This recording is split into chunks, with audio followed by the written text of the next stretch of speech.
चिदंबर नमस्तेस्तु चिंतितार्थप्रदायिने औदुंबर सदा वासा चिदंबर नमोस्तुते.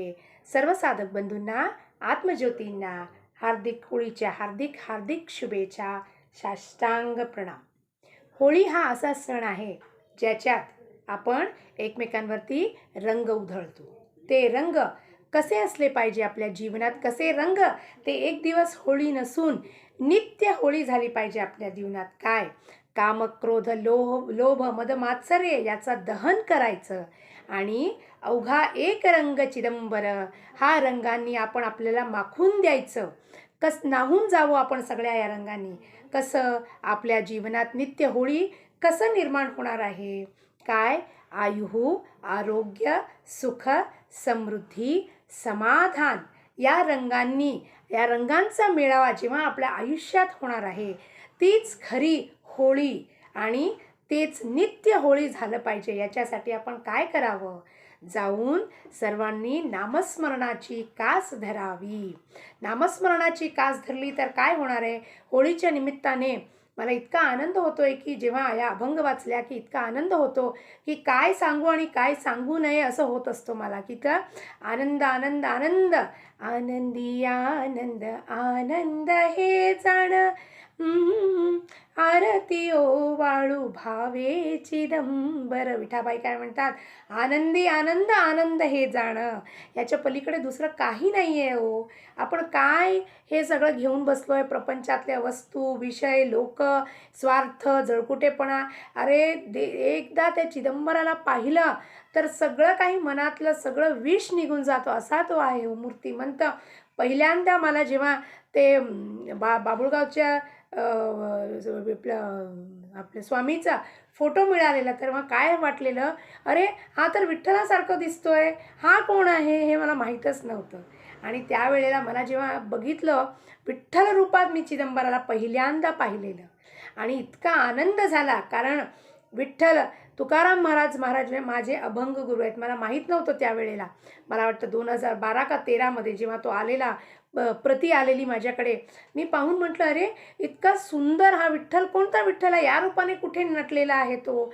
हां मी तर पंढरपूरचा पाहिलेला आहे, हा कोण आहे. मग सांगितलं मला की नाही, हा चिदंबर स्वामींचं मूर्ती आहे बाबुळगावला म्हणून. तेव्हा मला कळलं आणि मला पहिल्यांदा प्रथम स्वामींनी कसं दर्शन दिलं, त्या विठ्ठल स्वरूपात दिलं मला दर्शन.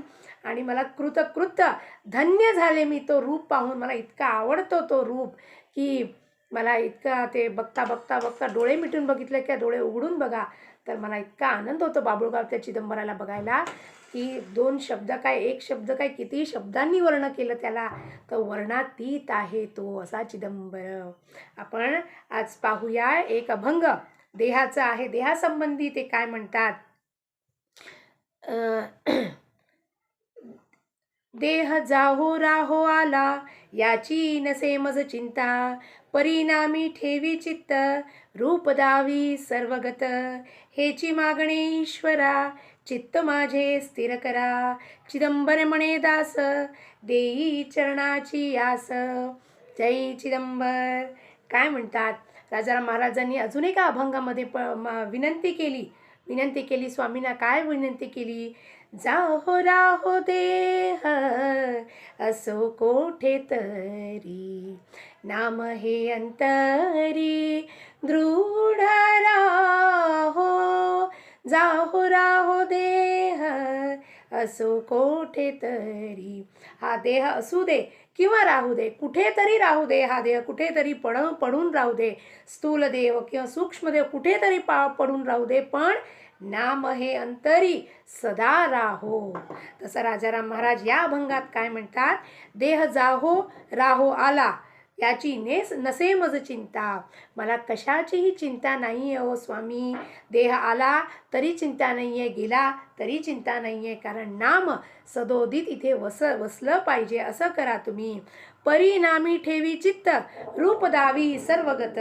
चित्तात म्हणजे कुठे येते, सूक्ष्माती सूक्ष्म भाग आहे ते, जिथे माझ्या चित्तात तुमचं नाम अखंडित चालू राहू द्या. आणि रूप दावी सर्वगत, सर्वाभूती मला तुमचं रूप दावा. म्हणजे सर्वाप्रती विंचू, आपलं विंचू म्हणे मुंगीपासून ते ब्रह्मपर्यंत मला सर्वाभूती एकच रूप तुमचं दाखवा. आपण म्हणतो काय, all in one and one in all. मला सर्वामध्ये तुमचं सर्व ठिकाणी मला तो चिदंबरच दिसू द्या, असं माझ्या चित्त तुम्ही करून टाका स्वामी. स्थिर करा माझे चित्त, हेची मागणे ईश्वरा, चित्त माझे स्थिर करा. अजून एक हिंदी अभंगात ते म्हणाले, स्थिर करो मेरे मन चिदंबरा, स्थिर करो मेरे मन. आपलं मन कसं आहे, अस्थिर आहे, चंचल आहे, सारखं धावत असतं, ते उठ सूट माकडासारखं धावत असतं, इकडे तिकडे जिथे पाहिजे नको त्या ठिकाणी धावत असतं. आमचं ठिकाण कुठे आहे? सर्वत्र जर चिदंबराला पाहायचं असेल, पहिलं कुठे पाहायचं आहे त्याला? या चित्तात, या हृदयात आधी त्याला पाहायचं. म्हणजे कुठे ढुंकून पाहो मला समजत नाहीये, तर नामात आहे तो. नाम हृदयी वसलेला आहे, हृदयातच तो नाम आहे आणि हृदयातच तो स्थित आहे. त्याला पाहण्यासाठी काय करावं लागेल आपल्याला? आपली स्थिती, आपलं मन स्थिर करावं लागेल आधी. त्या स्थिर करण्यासाठी एक कुणाची कास धरावी लागेल? नामाची कास धरावी लागेल. नामाची कास एकदा धरली, नामाचा सहवास केला, इतर काही गोष्टी तुम्हाला प्रियकरच वाटणार नाही. कारण सर्व काही, आज मीराबाईचा अभंग ऐकत होते, त्यात मीराबाई म्हणते, किनू संग खेळू होली. कुणासोबत खेळू होली? माझा जो हा आहे प्रियकर आहे, मला सोडून गेलेला आहे, सोडून गेलेला माझा प्रियकर, या प्रपंचासोबत काय होळी खेळू मी? मला होळी खेळण्यात काहीही अर्थ वाटत नाही, कारण माझा प्रियकर माझ्याजवळ नाही आहे. जोपर्यंत माझा प्रियकर मला भेटत नाही, हा जो बाह्य प्रपंचातल्या रंग उडवायचा याच्यात मजा येत नाही, म्हणते मीराबाई. किनू संग खेळू होली म्हणते ती. माझ्या म्हणजे कुणासोबत होळी खेळत असते ती? नित्य केवळ ती कान्हासोबत, गिरधारी सोबत, म्हारारे गिरधारी गोपाल म्हणते ती, त्याच्यासोबतच होळी खेळते, त्याच्यासोबतच दसरा, त्याच्यासोबतच दिवाळी, नित्य सगळे सण ती त्याच्यासोबत साजरा करते. तो मला सोडून गेला, एक क्षण मी त्याच्याशिवाय राहू शकत नाही, असं विरहाने सांगते ती. मग आपण सुद्धा असं विरह घडला पाहिजे आपल्याला. स्वामी शिवाय एक मिनिट मला चैन नहीं है, चैन नहीं है मुझको, एक मिनट भी चैन नहीं मिलता उनके बगैर मुझे. किसके बगैर? स्वामी के नाम के बगैर, स्वामी के सगुण रूप को देखे बगैर एक मिनट भी मुझे चैन नहीं पड़ता है. तो मुझे कहाँ देखना है वो? इथे आंतरिकमध्ये, बाह्य नाही, आंतरिक मला पाहायचं आहे. तेव्हा सर्वाभूती मला तो दिसणार आहे, तोपर्यंत दिसणार नाही आहे तो मला. चित्त माझे स्थिर करा, चिदंबर म्हणे दास, देई चरणाची आस. या चरणाची आस दे रे बाबा, याच्याशिवाय मला दुसरं तिसरं काहीच नको आहे. एकदा तुझ्या चरणाला मी घट्ट पकडलं तर मला दुसरं काहीच नको आहे चिदंबरा. आणि हेच माझी इच्छा आहे, हीच माझी आस आहे. ही इच्छा तुम्ही पुरवावी. काय? तुमच्या चरणाचा दास होऊ द्या मला, तुमच्या नामाचा दास होऊ द्या मला, तुमच्या प्रेमाचा दास होऊ द्या, तुमच्या भक्तीचा दास होऊ द्या. तेव्हा अंतरंगात जेव्हा चिदंबर प्रकट होईल, आहे तो आतमध्ये स्थित, पण अजून प्रकटला नाही आहे. जेव्हा तो प्रकट होईल तेव्हा सर्वाभूती मला चिदंबर दिसेल, असं श्री राजारामजी महाराज या अभंगामार्फत आपल्याला बोध करतायत.